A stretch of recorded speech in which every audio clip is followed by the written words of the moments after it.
বাংলাদেশের border share করছে 5টা রাজ্য, এসআইআর হচ্ছে খালি বাংলায়।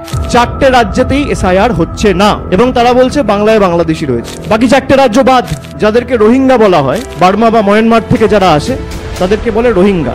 বিজেপির নেতারা বলতো 1 কোটি রোহিঙ্গা রয়েছে নাকি বাংলায়। সেই রোহিঙ্গা যদি প্রবেশ করে দেশে, তাহলে হয় মিজোরাম দিয়ে করবে, নইলে মণিপুর দিয়ে করবে, নইলে নাগাল্যান্ড দিয়ে করবে, না হলে অরুণাচল প্রদেশ দিয়ে করবে। 4টে রাজ্যের মধ্যে একটা রাজ্য এসআইআর হচ্ছে না। আপনি বলছেন বাংলায় অবৈধ নাগরিক রয়েছে, বাংলাদেশি রয়েছে, রোহিঙ্গা রয়েছে। আমি আপনাদের খালি একবার ভারতবর্ষের ম্যাপটা দেখাই। এখানে যে রেড বর্ডারটা রয়েছে এবং সেখানে আপনারা দেখছেন মধ্যখানে হলুদ রঙের যে ম্যাপটা রয়েছে সেটা বাংলাদেশের ম্যাপ।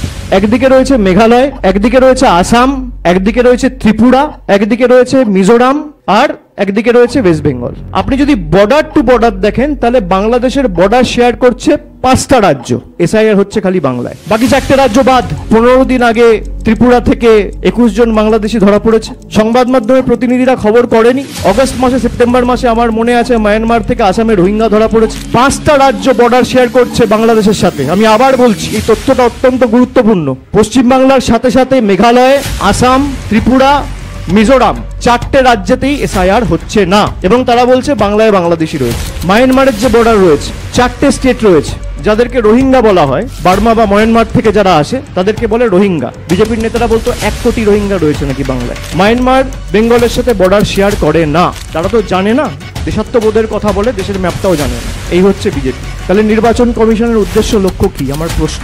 আপনি যদি বলেন যে আমার লক্ষ্য হচ্ছে বাংলাদেশি এবং রোহিঙ্গা ডিপোর্ট করা, চিহ্নিত করে এদের ফেরত পাঠানো, তাহলে আগে যেখান দিয়ে ঢুকছে আপনি তো সেখানে তাদের আটকাবেন বা প্রসিডিওরটা তো সেখানে চালু হবে। আমার প্রশ্ন, এর উত্তরগুলো তো ইলেকশন কমিশনকে দিতে হবে।